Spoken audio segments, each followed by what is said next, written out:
Bonjour, bonjour, mon nom est Steve, conseiller web chez DMS. On aide les PME à avoir une image persuasive sur Internet et obtenir des clients potentiels grâce au web. Alors aujourd'hui, on va parler de 5 choses à faire pour conclure le deal. Alors avant de commencer, si vous aimez bien nos vidéos, cliquez sur like, partagez-la, etc. Ça va nous aider. Alors, ici, dans cette vidéo, le scénario est le suivant. Vous avez un client potentiel, vous avez compris ses problèmes, vous lui avez fait une présentation d'offre de service et à la fin de l'offre de service, eh bien, il faut conclure le deal, il faut le convaincre ou la convaincre de faire affaire avec nous. Donc, là, je vous donne les 5 étapes à réaliser une fois que vous avez réalisé la présentation au complet. Numéro 1, vous devez vous assurer de votre crédibilité et de celle de l'entreprise. Donc, à mon avis, un client ne fera jamais affaire avec vous ou un prospect ne deviendra jamais votre client s'il n'est pas sûr de 3 choses. 1, que votre compagnie soit effectivement très professionnelle, très efficace, etc. Numéro 2, que vous, en tant que représentant des ventes, vous êtes sérieux, efficace, professionnel, fiable, etc. Et aussi, il veut s'assurer que votre offre de service, que votre proposition pour régler le problème soit aussi une proposition qui va lui enlever son épine du pied, va régler son problème. Donc tant que ces 3 choses, tant qu'il n'est pas persuadé de ces 3 choses, il ne fera pas affaire avec vous. Donc, dans ma tête, pareil, j'aime mesurer l'intensité de ces 3 choses sur une note allant de 0 à 10. Donc lorsque vous terminez votre offre de service, il faut absolument que le client soit convaincu que vous soyez, vous personnellement, fiable, efficace, honnête, etc., intègre. Il faut qu'il pense la même chose de la compagnie et il faut qu'il soit sûr et persuadé que votre offre, 1, vous allez être capable de la mettre en place et 2, cette offre-là va régler leurs problèmes. Voilà. Donc, on met une note entre 0 et 10. Si la note n'est pas au moins à 7 sur 10, il ne faut pas essayer de conclure le deal. Il faut essayer de repasser dans l'offre de service et réexpliquer certaines choses pour s'assurer que les notes soient à 7 sur 10 pour ces 3 éléments. Voilà. On s'assure de la crédibilité. Numéro 2, revalider que tout convienne au prospect. Même si vous pensez dans votre tête que le client a l'air d'être chaud, il a l'air d'être bien, pas mal, il faut quand même repasser à travers l'offre de service et dire quelque chose du genre « Bon, bah, monsieur le prospect, voilà, qu'avez-vous pensé de l'offre de service? C'est génial.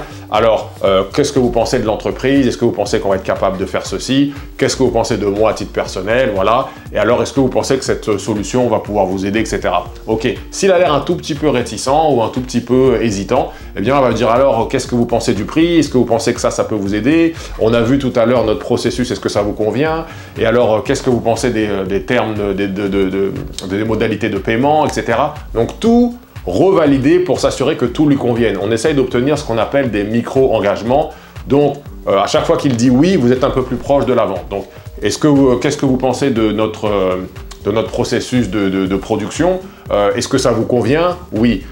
Alors, par rapport aux modalités de paiement, un paiement 3 fois, ça vous convient? Oui. Etc. Oui. Nanana, oui. À la fin, ça devient difficile de dire non s'il a dit oui plusieurs fois. Donc, on revalide que tout convienne au prospect. Du visuel au terme de paiement, peu importe, il faut tout revalider. Numéro 3, une fois qu'on a tout revalidé, il nous a dit oui à tout, ben là, ça veut dire que l'offre lui correspond. Donc, on va dire, ben écoute, quand est-ce que tu veux commencer? Ou est-ce que tu veux commencer demain? Ou est-ce que tu veux commencer jeudi? Voilà. Ou alors, est-ce que tu veux payer par carte de crédit? Ou est-ce que tu veux payer par chèque? Donc, on assume, c'est un anglicisme, mais on considère que la vente il a déjà dit oui, voilà. Et dans notre tête, il a déjà dit oui. Ça veut dire que lorsqu'on a fini la présentation, on s'assure de la crédibilité, on revalide tout, et là, dans notre tête, c'est sûr, il a dit oui, c'est sûr, c'est vendu. Donc maintenant, on lui dit, ok, bon, bah très bien, quand est-ce que vous voulez commencer? Est-ce que vous voulez commencer aujourd'hui? Est-ce que vous voulez commencer jeudi? Est-ce que vous voulez payer par chèque? Est-ce que vous voulez payer par carte de crédit? Est-ce que vous voulez faire un virement bancaire? Etc. Donc, on parle comme si c'était déjà fait. Là, c'est là où ça va commencer. Donc, lorsque le client est vraiment chaud, quelquefois, il va dire « bah moi, carte de crédit ». Ça veut dire que la vente est faite. Sinon, il va peut-être être un petit peu réticent. Il va froncer des sourcils, hésiter, peu importe. Eh bien là, on va faire un grand sourire. Voilà, comme ça. Et on va dire « ok, alors vous semblez hésiter, etc. » Et là, on va passer à l'étape 4. L'étape 4, c'est isoler l'objection. Donc, vous semblez hésiter, Je suis un peu surpris parce que je comprends, hein, c'est quand même un investissement assez sérieux, mais ça me surprend parce que vous sembliez avoir un petit peu tout validé. Donc, qu'est-ce qui fait que vous soyez un petit peu hésitant? Qu'est-ce qui vous empêche d'aller de l'avant avec nous aujourd'hui? Et là, il va vous dire quelque chose. Alors, dépendamment du prospect, il peut vous dire un charabia, il peut vous mentir, il peut vous dire la vérité. Ça va être à vous, en tant que psychologue, de comprendre et de lire entre les lignes et de détecter la vraie objection. Voilà. Donc, il peut vous dire « Ah, je sais pas, c'est un peu cher, etc. » On va pas essayer de tout de suite répondre à l'objection. On va essayer de toutes les obtenir d'un seul coup. Parce que sinon, si vous répondez à celle-là, après il va vous sortir une autre, vous répondez à celle-là, après il vous sort une autre, après, et puis vous allez continuer à les courir après. En fait, ce client-là se moque de vous. Donc, ce qu'il faut faire, c'est... Alors, vous me dites là que le prix semble un petit peu compliqué pour vous, je comprends. Est-ce qu'il y a autre chose? Hormis le prix, là, admettons que le prix ne soit pas un problème, est-ce qu'il y a autre chose? Là, souvent, il va vous dire non. Ou des fois, il va peut-être dire autre chose. Mais même s'il dit non, on ne va pas écouter non. On va entendre « Ah, je ne sais pas ». Donc, on va essayer de revalider encore. Donc, est-ce que vous êtes vraiment OK avec les modalités de paiement? OK, c'est pas ça. Donc, vous êtes OK avec ça. Est-ce que vous êtes OK avec le type de visuel qu'on fait? Est-ce que vous avez bien compris qu'en fait, on va faire tel genre de graphique, etc. Peu importe. Et là, il va dire oui, ça c'est bon, OK. Ou alors, il va dire non, en fait, j'aime pas trop votre style visuel. Ah, OK, donc en fait, il y a le prix et il y a aussi le problème de visuel, vous n'aimez pas trop notre style, etc. Ça, on le note. On n'essaie pas de répondre tout de suite. OK? Et on va jouer ce jeu-là jusqu'à ce qu'on ait listé sur une feuille de papier, on ait écrit les 2, 3, 4 ou une seule objection. Voilà. Donc, on va revoir les modalités de paiement, on va revoir le processus de production, on va revoir l'équipe, on va tout revoir. Voilà. Tout revoir pour voir ce qui le dérange. Et on va tout noter dans l'ordre de priorité. Et ensuite, on va démonter ces objections une par une. Ça veut dire qu'une fois qu'on a 3, 4, 2 ou une seule objection qui reste, on va les démonter une par une. Donc, dans notre cas, souvent l'objection, ça va être le prix. Souvent, ça va être ça. Donc, on va gérer le prix, on va dire, bon, ok, alors apparemment, vous m'avez dit que tout allait bien, à part le prix, c'est bien ça? C'est juste le prix, vraiment, ce qui vous empêche d'aller aujourd'hui, de commencer avec nous aujourd'hui. Bon, je ne vous promets rien. Il va falloir que je parle avec mon équipe, il va falloir que je parle avec Steve pour valider que tout soit beau pour nous. Mais si j'étais capable, par exemple, je sais pas moi, au lieu de vous faire un paiement 3 fois, qui, vu que c'est tous les 30 jours, le prix, ça pourrait être un peu compliqué, est-ce que ça vous irait si on faisait le paiement en 4 fois? Peut-être ça allégerait un petit peu. Voilà. S'il dit oui, la vente est conclue. S'il dit non, c'est vraiment le prix, etc.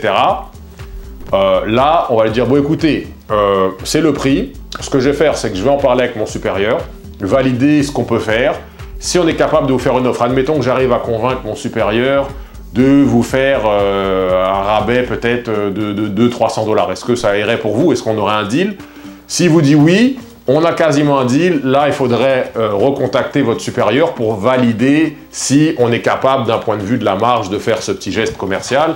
Si oui, on a un deal. Sinon, eh bien, on n'a pas de deal. Voilà. Donc, en gros, dernière chose que j'ai oublié de vous dire par rapport aux objections, c'est que lorsqu'un client vous donne une objection, que ce soit le prix ou autre, il faut toujours comprendre. Voilà, parce que, évidemment, par exemple, le prix, c'est sûr que le prix, c'est compliqué parce que on va quand même mettre un certain montant, 3 000, 5 000, 6 000, 10 000 dans un projet. C'est quand même beaucoup d'argent. Peut-être qu'ils nous connaissent, peut-être qu'ils ne nous connaissent pas. Et puis même s'ils connaissaient bien, c'est quand même beaucoup d'argent. Donc nous, il faut qu'on se mette à la place du client. Écoutez, je comprends, monsieur le prospect, je comprends. Pour vous dire la vérité, c'est quand même un sacré investissement là, ou un sacré engagement que vous allez devoir faire, c'est vrai. Voilà. Cependant, voilà. Donc en premier, on va toujours, pour chaque objection, comprendre et avoir de l'empathie, essayer de comprendre, de se mettre à la place du client, voilà, ou du client potentiel. Voilà. Donc, avec ces 5 choses-là, je vous ai montré un petit peu ce qu'on fait pour gérer les objections. Si vous avez des questions, n'hésitez pas, on en reparlera lors de notre prochaine réunion de vente. Merci beaucoup, ciao! Merci d'avoir regardé cette vidéo. Si vous avez un commentaire par rapport à ce sujet, vous pouvez écrire ci-dessous et je me ferai un plaisir d'échanger avec vous. Si jamais vous voulez parler d'un projet ou d'une question un peu plus avancée, vous pouvez m'envoyer un DM, un petit message personnalisé directement dans ma boîte. je me ferai un plaisir de vous répondre sous 24 heures. Sinon, vous pouvez aller sur digitalmarketsolutions.com pour avoir plus d'informations sur le marketing numérique et la vente.